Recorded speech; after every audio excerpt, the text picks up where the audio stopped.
This is GrantTalk, hosted by Libby Hikind, founder and CEO of GrantWatch and author of The Queen of Grants. Hi, everybody. I'm Libby Hikind, and I'm your host today on GrantTalk, powered by GrantWatch. Today, we're going to do something a little bit different. In the past episodes, you've seen that we've interviewed grant recipients. Today, we're going to interview a grant funder. Dr. Allison Hamilton is with us today, and she's from the Citizens for Nuclear Technology Awareness, CNTA. And what we want to do is find out what happens after you submit an application. We're all very busy writing our grant applications, and then we say goodbye to them, and we hope for the best. So let's find out what happens after we submit the application. So welcome, Dr. Hamilton. Thank you for joining us. So what happens? We submit an application. What's the process? Typically, they come in waves. Everyone waits until the last minute. So earlier applications are always nice. We often process them in terms of going into the database of who sent them, what the contact information is, verifying are they a 501c3 if that's necessary. And then once the deadline passes, there is normally a committee that will get together and evaluate on a set of criteria all of the eligible grants. So there's some kind of checklist. Right. So, did you send in the proper paperwork that we asked for? Did you give us? So we normally are dealing with teachers. We require that their principal sign off on the grant because the checks are sent to the schools, not the teacher directly. And so we want to make sure that the school is on board with whatever projects they're working on. So do you have all the proper paperwork in? Did you do your homework in terms of pricing? So we require a draft budget of what things are going to cost. Is it actually reasonable? So we'll go through those kinds of things. And if it's not completed, we may go back to the teacher, the requester. We may just put it in a pile of maybe they'll try again next year. And we'll let them know why they're being considered eligible. Right. I always tell people if you're rejected for any reason and you know the reason, apply again. Oh, absolutely. So we have repeat winners of our grants. The way we cycle it, just because you won one year doesn't mean you're ineligible for the next year. And so we like to see teachers continuing to ask for new projects. Okay, so now you have a pile of, they've met all the eligibility criteria. And what happens next? We have a committee of volunteers. So our nonprofit's entirely grassroots driven. We rely on all of our volunteers. And so we have volunteers who have said, yes, we want to help judge these. In my case, they are nuclear physicists, they are mechanical engineers, they are educators themselves, they're retirees. They all bring a different aspect to whatever the project is. And they will look through all of them, sort them based on grade level. So our grants are based on K through 12. And there are different levels of experience and detail expected for a kindergarten application versus a grade 12 application. Like in the elementary school, you're talking easy basics in terms of science. By the time you get to the high school, we expect more detail. So they'll go through and sort them out into the different ages.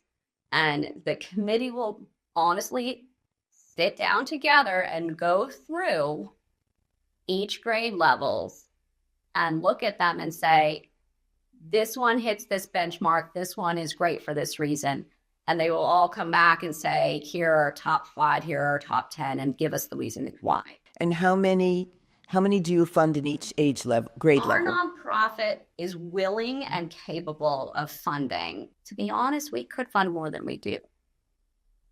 We typically fund 5 to 8 a year. We have the resources to fund more. One of our issues is teachers being overwhelmed and teachers not committing the time it would take to create a new project. So we could be funding much more than we do. So you're not getting enough applications, or you're not getting enough quality applications? I would say quality applications.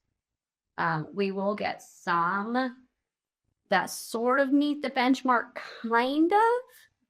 Like we had one not too long ago that was looking at the project was to have students build drones. Well, that's an interesting project. How is it directly tied to STEM education, science, technology, engineering, mathematics?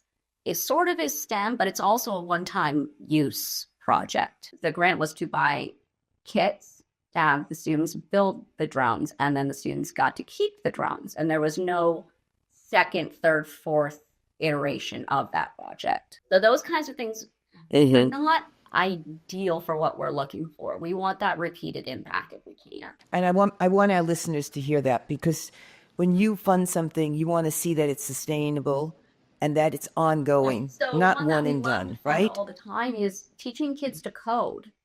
You know, the cost up front to buy those types of software programs, you can then use it repeatedly. So thinking about not just the one class, one time shot, but is this something you're going to incorporate year over year?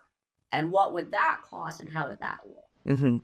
So if the drones were used to observe something that was scientific, if they kept the drones, and then year two it was used for, I mean, you could do literally anything with drones. You could watch stream erosion. You could track the seasons and the color changes in the trees. You could, the options are endless, but instead the grant was basically to give the drones to the kids. Right. So that's what people have to see. The project has to keep going and going and going. Well, it's so we are a nonprofit. Every dollar we give out in grants, we're fundraising. It's not like we have an unlimited supply of resources. And so what is the best use of our resource to help teachers get kids interested in these projects and these STEM careers, at least here across the CSRA? There's a huge need for trained engineers or people who have those technical skills. A great project we did that was not directly related to STEM, but was helping set up a welding program. Anything related to nuclear, you need welders, and you need trained good welders. And so we're happy to partner with the technical schools and the trade crafts, the career magnet schools. We're more than willing to work with them to get good projects to fund. Okay, so now, what geographic focus are you interested in? We primarily focus on the CSRA. So that is the Augusta, Aiken, the eastern part of Georgia, the western part of South Carolina. Okay. But your tips, everything is very valuable to everyone writing a grant. I actually have a background in nonprofits. I used to be a grant writer. So I'm coming at it from the other angle now, but all of those skills from being a grant writer really do transfer over. For sure. And my skills as a grant writer transferred over to building GrantWatch, and now to writing a book. And now GrantTalk, everything builds on something else. And we don't do anything that we can't use later on in life somehow. Even if we make mistakes, we can use them to learn to be better. Right. So I want to hear what's the mission of your organization and how did it come about? CNTA was founded in 1991. It was the end of the Cold War. There is a Department of Energy site, the Savannah River site here in the region. At the time, it employed over 10,000 people. And there was a big conversation happening about what do we do with all these Department of Energy sites now that the Cold War is over. And the community got together and founded my nonprofit back when I was still in elementary school at the time, but the community got together and founded the nonprofit to really focus on what's next in terms of the Department of Energy, in terms of this site, in terms of how it impacts our community. And with that, our mission has always been focused on educating the public about what the Savannah River site does, educating students on the importance of STEM careers beyond just nuclear. I mean, we are nuclear technology, which includes medicine, it includes food, it includes space exploration. We're talking right now about working with the astronomy club on a sky observing night and how nuclear plays into all of that kind of stuff. If we're ever going to get to Mars, we need nuclear technology. That's the only reliable fuel source that will work in deep space. So we do all kinds of education things. And grants to help teachers is just one of the many ways we do that. And that's the beginning. That's the grassroots. So we have That's what makes the difference. within the community. We have businesses, supporters. We have the entire gamut across our community of people who may not have a nuclear background, but understand that it's much more than just the negatives that sometimes get portrayed in the media. So when you get grant applications, is there anything else that you notice that's missing or that people could do better at? Teachers especially, I don't know whether it's because teachers are horribly overworked right now. They're really bad sometimes about giving us deliverables that can be measured. Like they'll say, oh, we're going to use it in 3 classes. How many students does that include? The simple things like that really do make a difference when we're going out into the community and raising money. So I like to see a deliverable, an objective that's written as a result of doing this for this many at this time as measured by, and then whatever the scale is, something. We often get it'll be used in 3 chemistry classes.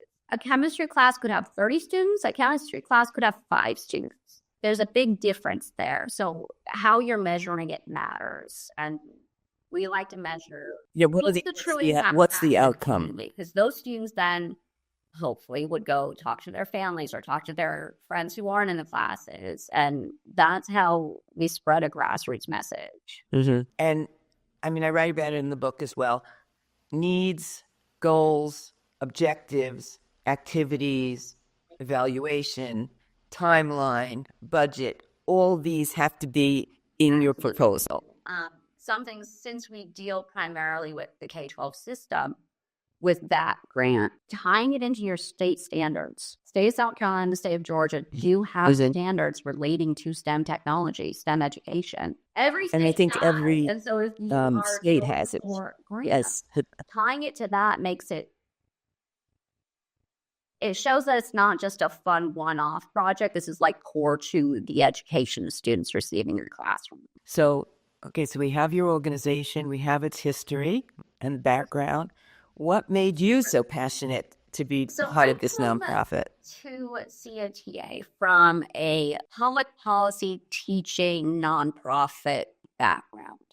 I've been involved in government activity in some form or another since the 90s. I was still in high school back then.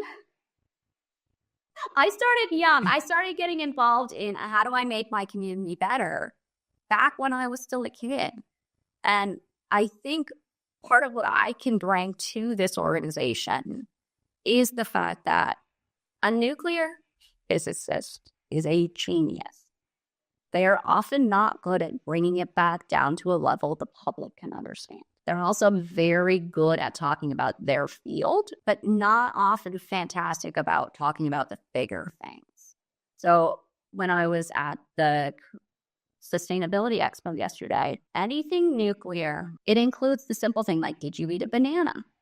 Potassium is a radioactive element that we need. And so I have the perspectives in the background to know the policy issues, but to also know the public opinion and how to talk to the average person. Yeah, because the average person hears nuclear and says, no, not in my backyard, and they don't even know. Because the movie was just out last year. It's Fukushima or it's Chernobyl. Not did you have an x-ray when you went to the dentist the last time, because that's also based on a radioactive element. And so nuclear technology can be used for good and is used for good. Voyager's been in the news recently. That is fueled by a nuclear process. So it's the good and bad. It's the let's bring it to a said we can have some conversation about it and not just assume it's inherently negative. Very good. So, how much are your grants? So the small How much do you teacher give out? grants that we typically focus on are honestly, they're like $500. However, if you came to us and said, I've got this amazing project, we're willing to help find the money to fund it. Getting a small grant is good for teachers because each time they get another grant, they can add it to the list and they can build up And that since it's trust. available every year, it can be, here's my big project and here's how I'm going to do it piece by piece. Or they could come and say, hey, I've got this idea for a great project, but it's well over your 500. We're willing to have those conversations. $500 in a classroom goes a long way. It's amazing what some of these teachers can do. We have one right now that's focusing on what happens to seeds when you expose them to radiation and how does it affect their growth rate. That's an amazingly cool project for students to be involved in. Better than just planting a lima bean. It takes it further. It brings into the conversation things like fertilizers. Many of them use a radioactive process. It brings into the conversation pest control. Irradiation is used to control the pest population. It can bring a lot of different things into the conversation. It also brings excitement. The parent body now knows that the teacher won a grant for $500. Now we need soil. Anybody have soil in their garage? If you do, we don't have to buy it. Actually, the way they're doing the irradiation is one of the students' parents works at an urgent care, and she's going to expose it to lots of x-rays. It's such an easy, fun thing. And the kids get to be involved in an actual experiment. So they're going to have like 5 different types of seeds exposed to different levels of radiation and then plant them all and see what happens. And all the recording is your writing skills, your math skills, the reading. They can write little booklets about what they've done. It's just goes throughout the curriculum. Doing a presentation at the end of it, a community presentation to tell the community what they learned. Phenomenal, really. So when's your next grant available? We do that grant annually. It opens in October. And the grant cycle officially ends in February. So we just last week have awarded this year's grants. And I know we put your grants up on GrantWatch. So we will do that again. It's a small dollar amount.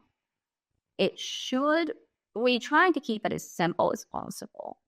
But we're always happy to talk to teachers, honestly, from anywhere, to talk about how you can incorporate some more of these fun hands-on activities to get students engaged. I thank you very much.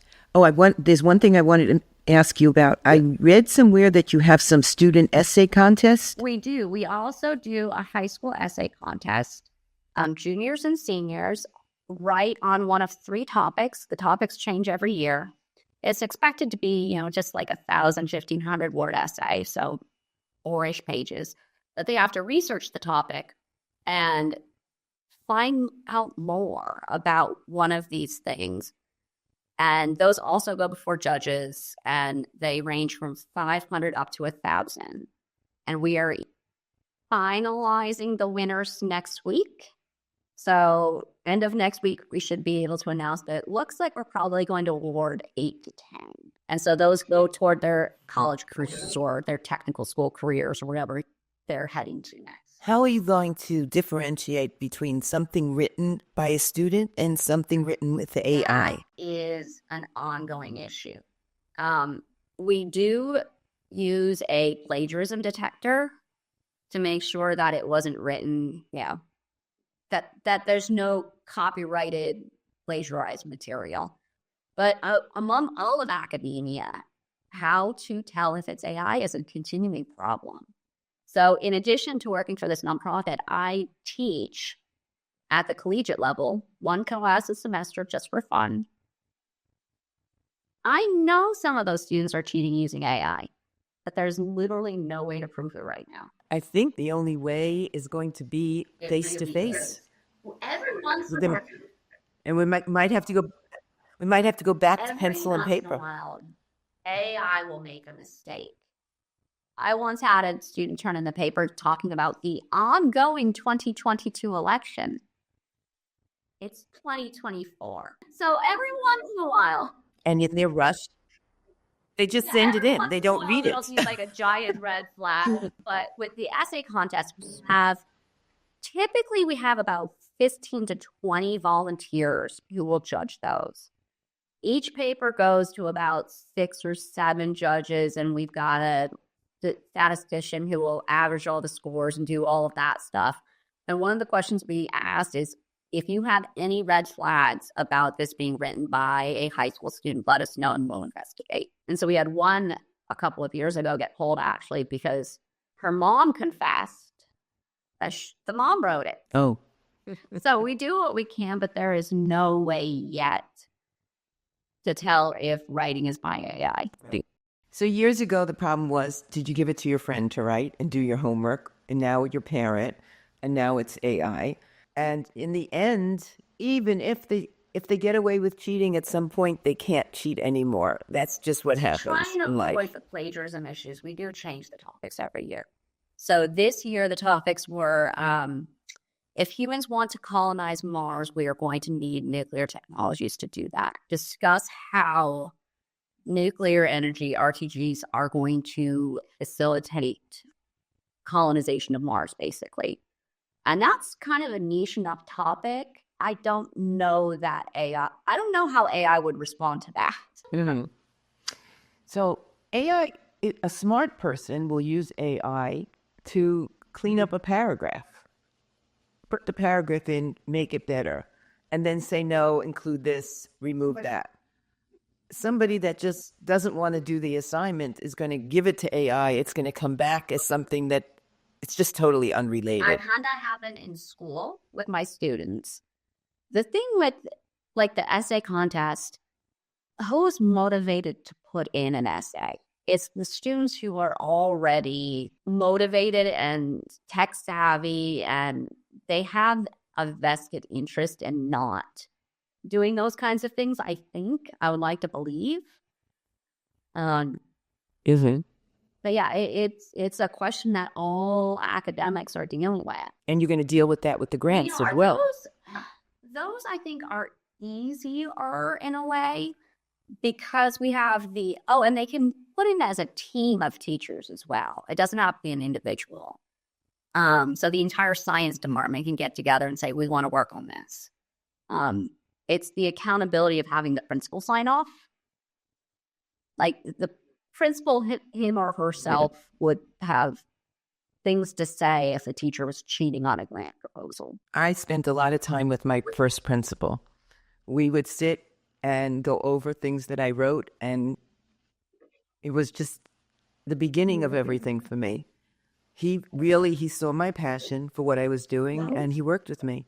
And to this day, I thank him. I wrote about him in my book.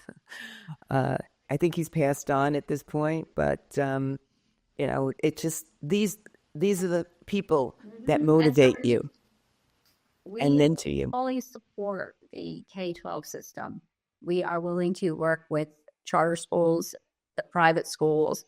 We funded a project for a Montessori school not too long ago. Anybody who's trying to improve and education improves the lives of our children and gives them a chance for the future.